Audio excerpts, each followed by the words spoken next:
Hello दोस्तों, आज हम क्लास 10th के जो मॉडल सेट जारी किया जैक बोर्ड ने उसके सेट नंबर 1 साइंस के जो क्लास 10th का जो साइंस है उसका सेट नंबर 1 सॉल्व करेंगे। दोस्तों देखते हैं दोस्तों क्या क्या दिया हुआ है जैक बोर्ड ने। सबसे पहले लिखा हुआ है दोस्तों ऊपर, झारखंड शैक्षणिक अनुसंधान एवं प्रशिक्षण परिषद रांची झारखंड प्राथमिक सर्वाधिक परीक्षा 2021 और 22 के लिए। दोस्तों इसमें क्या लिखा हुआ है दोस्तों, ये मॉडल सेट नंबर 1 है। क्लास 10th क्या है, विषय विज्ञान है। समय दिया रहेगा आप लोग को दोस्तों 1 घंटा 30 मिनट, यानी कि टोटल 1.5 घंटा दिया रहेगा समय दोस्तों। और पूर्णांक कितना है, 40। और इसमें क्या क्या लिखा हुआ है दोस्तों, सभी प्रश्नों के उत्तर देना अनिवार्य है। ये तो आप भी जानते हैं दोस्तों कि अगर सभी प्रश्नों के उत्तर नहीं देंगे तो ये पढ़ने का कोई फ़ायदा ही नहीं है दोस्तों। और कुल प्रश्न 40 रहेंगे। प्रत्येक प्रश्न के लिए 1 अंक निर्धारित किए गए हैं दोस्तों। मतलब एक क्वेश्चन रहेगा, उसका एक आंसर रहेगा, उसको 1 नंबर मिलेगा। अगर आप एक क्वेश्चन सही करते हैं तो आपको 1 नंबर मिलेगा। और क्या लिखा हुआ है दोस्तों, सभी विकल्प का चयन कीजिए। सभी विकल्प का सही जो सही होगा उसको चुनना है दोस्तों। गलत उत्तर दिए गए कोई अंक नहीं कटेगा। अगर आप गलत आंसर दे देते हैं उसको दोस्तों, मान लीजिए कि ये क्वेश्चन नंबर किसी क्वेश्चन नंबर 1 है, उसका आंसर नंबर 2 सही होने वाला था, तो आपने उसको गलती से 3 डाल दिए, यानी कि सी भर दिए, तो आपका गलत हो गया। तो उसको में वही बार क्वेश्चन गलत होगा, कोई और क्वेश्चन उसमें माइनस मार्किंग नहीं है दोस्तों, ये ख्याल रखिएगा। और क्या है दोस्तों, अब चलते हैं क्वेश्चन की ओर। क्वेश्चन लिखा हुआ है, दाढ़ी बनाने में किस प्रकार का दर्पण का उपयोग किया जाता है दोस्तों। थोड़ा इसको जूम करते हैं दोस्तों। अब देखिए क्वेश्चन नंबर फर्स्ट क्या है, दाढ़ी बनाने में किस प्रकार के दर्पण का उपयोग किया जाता है दोस्तों। तो इसका ऑप्शन नंबर सी हो जाएगा, अवतल दर्पण। अब लिखा हुआ सेकंड क्वेश्चन, गोलीय दर्पण में फोकस दूरी एवं वक्रता त्रिज्या के बीच का संबंध है। तो दोस्तों ये फोकस दूरी में बीच का संबंध होता है एफ बराबर में r/2। एक ऑप्शन नंबर बी हो जाएगा, सही ये आंसर हो जाएगा दोस्तों। क्वेश्चन नंबर थर्ड देखिए दोस्तों, लिखा हुआ है, प्रकाश के अपवर्तन की क्रिया में कौन सी भौतिक राशियाँ अपवर्तित हो रहती है। दोस्तों इसमें आवृत्ति जो है दोस्तों वो इसका आंसर हो जाएगा। क्वेश्चन नंबर फोर्थ देखिएगा दोस्तों, लिखा हुआ है, अवतल दर्पण से परावर्तन के बाद किरण किस बिंदु से होकर गुजरती है।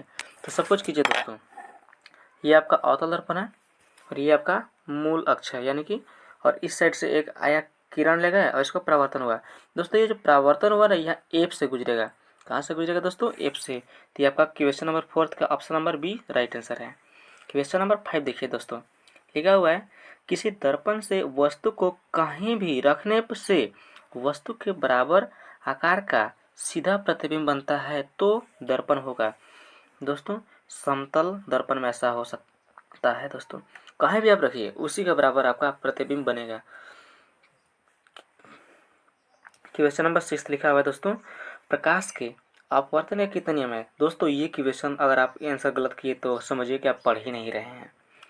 प्रकाश के अपवर्तन का 2 नियम है दोस्तों, और प्रकाश के परावर्तन का भी 2 ही नियम है, याद रखिएगा दोस्तों।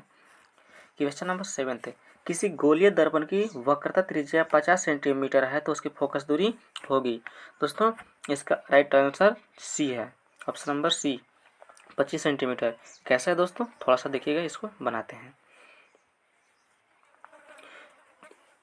देखिए मान लीजिए कि हमने भी आप लोग को बताया था दोस्तों कि ये एफ बराबर में r/2 इसका बीच का होता है दोस्तों।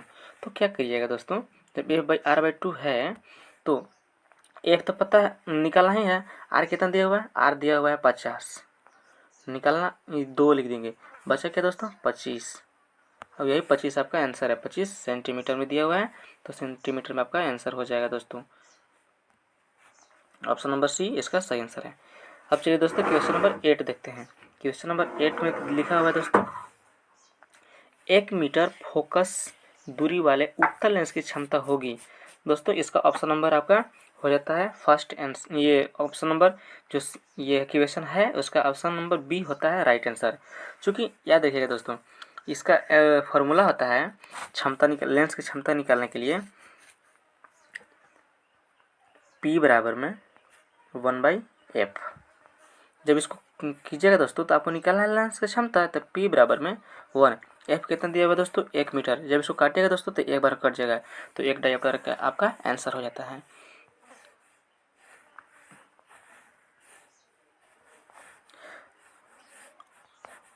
चलिए दोस्तों, अब लिखा हुआ है क्वेश्चन नंबर 9th, लिखा हुआ है किसी उत्तल लेंस की फोकस दूरी हमेशा होती है। याद रखिएगा दोस्तों, इसका जो उत्तल लेंस रहेगा इसका हमेशा फोकस दूरी पॉजिटिव होगा और अवतल लेंस रहेगा उसका निगेटिव होता है दोस्तों। क्वेश्चन नंबर 10 लिखा हुआ है प्रकाश का वेग न्यूनतम होगा। न्यूनतम माने कि कम, न्यूनतम मतलब होता है दोस्तों कम, और इसका कम किस में होगा, तो निर्वात में तो सबसे ज़्यादा होगा, जल में इसका आंसर जल हो जाएगा दोस्तों, ऑप्शन नंबर बी हो जाएगा। लिखा हुआ है क्वेश्चन नंबर 11th, 4 डायोप्टर यानी कि क्षमता वाले अवतल लेंस की फोकस दूरी होगी। दोस्तों जैसे ये क्वेश्चन नंबर ये पूछ क्या दिया है, 4D यानी कि डायोप्टर क्षमता वाले अवतल लेंस की फोकस दूरी होगी। चलिए दोस्तों इसको सोल्व करके आंसर लाते हैं। तो क्वेश्चन नंबर 11th लिखा हुआ है दोस्तों, तो देखिएगा आपको पता है दोस्तों कि अभी हमने बता रखे हैं कि ये लेंस की क्षमता बराबर होता है P बराबर में 1/f होता है, ये होता है दोस्तों। तो P आपको ज्ञात करना है, फोकस दूरी ज्ञात करना है, तो करेंगे कि इसको तिर्यक मल्टीप्लिकेशन कर लीजिएगा दोस्तों, तो मिलेगा जब कीजिएगा दोस्तों तो PF इज इक्वल टू 1 मिलेगा। इसको और जब कीजिएगा दोस्तों तो आपको निकालना है F यानी कि A बराबर में 1/P हो जाएगा। तो चलिए P निकाल दीजिए, आपका आंसर मिल जाएगा। जैसे P निकालिएगा दोस्तों तो 1/F दिया हुआ है, F कितना दिया हुआ है दोस्तों, तो F आपका दिया हुआ है 4 डायोप्टर, तो इसको जैसे डिवाइड कीजिएगा दोस्तों तो ये आपको कटेगा 0.25 में कट जाता है। और इसको सेंटीमीटर में करना दोस्तों तो कर दीजिएगा 100 से गुना, तो 100 से गुना कीजिएगा दोस्तों तो आपका आ जाता है 25 सेंटीमीटर। इसका आंसर 25 सेंटीमीटर होगा जाएगा दोस्तों। क्वेश्चन नंबर 11th के देखिए यहाँ पे लिखा हुआ है 25 सेंटीमीटर यानी कि ऑप्शन नंबर बी इसका सही हो जाता है। अब क्वेश्चन नंबर 12 की ओर चलते हैं। लिखा हुआ है किसी अवतल लेंस की फोकस सांतर 50 सेंटीमीटर है तो उसकी क्षमता होगी। दोस्तों सेम वही जैसे क्वेश्चन नंबर ई बना रहे हैं या दिया हुआ है तो सेम इसका भी वही कंडीशन अप्लाई होगा दोस्तों। एक सेकेंड दोस्तों, इसको जो है किए हैं इसको पहले ख़त्म करते हैं। चलिए क्वेश्चन क्या था, क्वेश्चन लिखा हुआ है आपका दोस्तों किसी उत्तल लेंस के फोकसांतर समांतर 50 सेंटीमीटर है तो उसकी क्षमता ज्ञात कीजिए। क्षमता क्या होगी यानी कि P निकालना है दोस्तों, तभी हम P देखिए निकालते हैं। P बराबर क्या फॉर्मूला बताया था दोस्तों 1/f। जब आप इसको निकालिएगा दोस्तों तो P बराबर में 1, F का मान कितना दिया हुआ है, तो F का मान आपका दिया हुआ है दोस्तों यहाँ पे 50।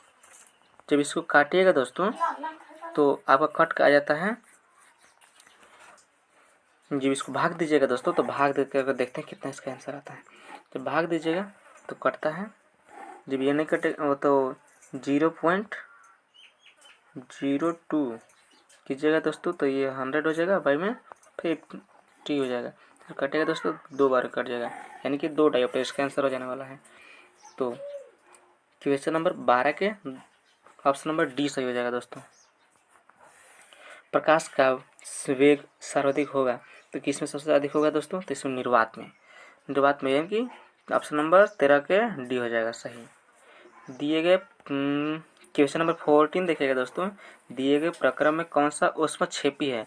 उसमें छेपी कहने का मतलब दोस्तों इसमें ऊष्मा निकलता है बाहर, तो चलिए दोस्तों इसमें श्वसन इसका आंसर हो जाएगा।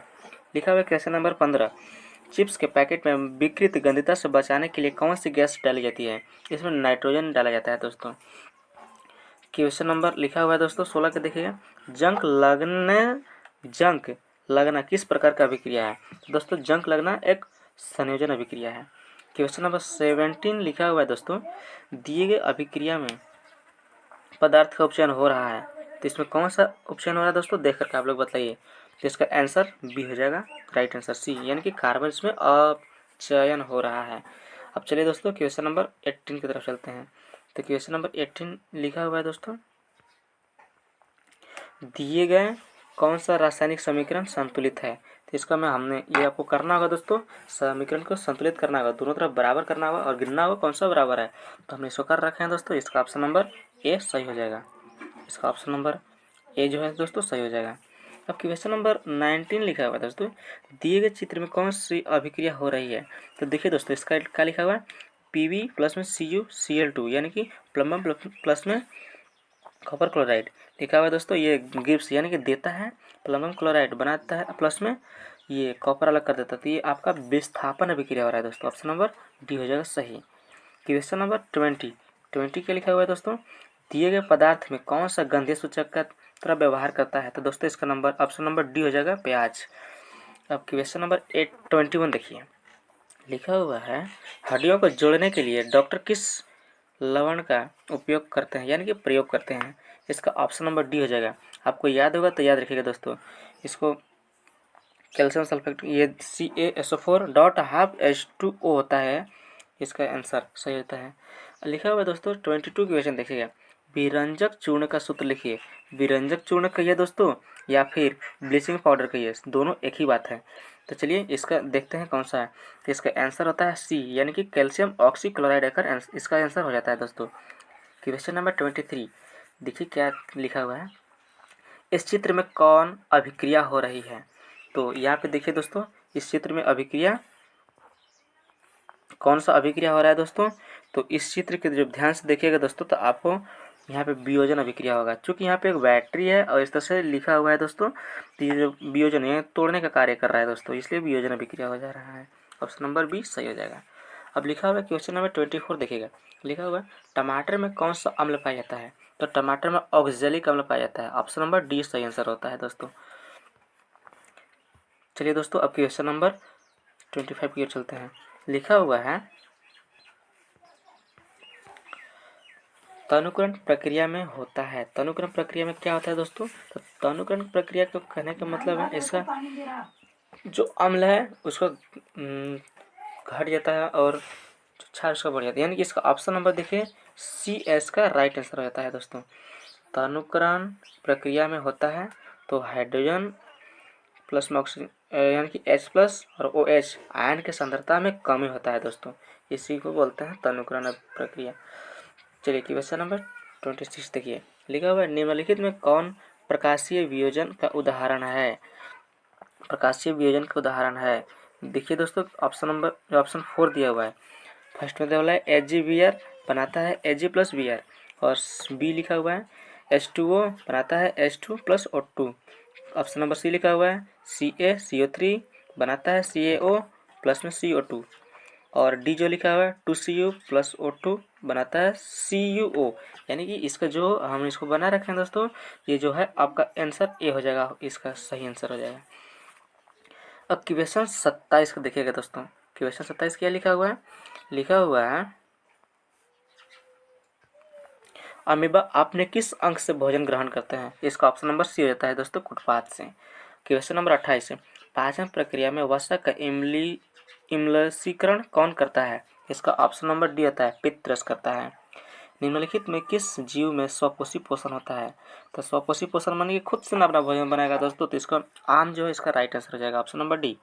मानव हृदय में कितने कोष्ठक पाए जाते हैं। तो मानव हृदय में 4 कोष्ठक पाए जाते हैं, यानी कि ऑप्शन नंबर डी हो जाएगा इसका राइट आंसर। देखिए दोस्तों क्वेश्चन नंबर 31 यानी कि लिखा हुआ है श्वसन वर्णक किसे कहते हैं। श्वसन वर्णक यानी कि श्वसन, इसका ऑप्शन नंबर ए हो जाएगा क्लोरोफिल। 31 का आंसर होता है फर्स्ट यानी कि क्लोरोफिल। लिखा हुआ है 32 उत्सर्जन तंत्र के क्रियात्मक इकाई क्या है। यानी फिर से एक बार क्वेश्चन पढ़िएगा दोस्तों, उत्सर्जन तंत्र की क्रियात्मक इकाई क्या है। इसका ऑप्शन नंबर आपका जो है दोस्तों बी सही होता है ब्रिक यानी कि किडनी है। अब क्वेश्चन नंबर 33 देखिएगा दोस्तों। क्वेश्चन नंबर 33 में क्या लिखा हुआ है, लिखा हुआ है ब्रिक की क्रियाशीलता कम होने पर रक्त की शरीर में बाहर निकाल कर छानने की प्रक्रिया को कहते हैं। तो इसको ऑप्शन नंबर ये बी हो जाएगा आपको दोस्तों अपोहन कहते हैं। इसको क्या कहा जाता है दोस्तों, अपोहन कहा जाता है। अब लिखा हुआ है जनन की मूल घटना क्या है। तो जनन की मूल घटना DNA की प्रकृति बनना कहलाता है दोस्तों, option number C right answer. अब क्वेश्चन नंबर 35 देखिए, लिखा गया है दिए गए चित्र को किस प्रकार के जन्म दर्शाता है। तो दोस्तों जो दिया गया चित्र है ये किस प्रकार का जन्म दर्शाता है। तो ये आपका बहुखंडन दर्शाता है दोस्तों। अब क्वेश्चन नंबर 36 देखिए, नर युग्मक तथा मादा युग्मक के संलयन को क्या कहते हैं। इसे निषेचन कहा जाता है दोस्तों, याद रखिएगा। क्वेश्चन नंबर 37 देखिए, लड़कों में यौनावस्था में लक्षणों का नियंत्रण कौन सा हार्मोन करता है? तो लड़कों में टेस्टोस्टेरोन करता है दोस्तों, याद रखिएगा testosterone. Option number A first आपका सही हो जाता है।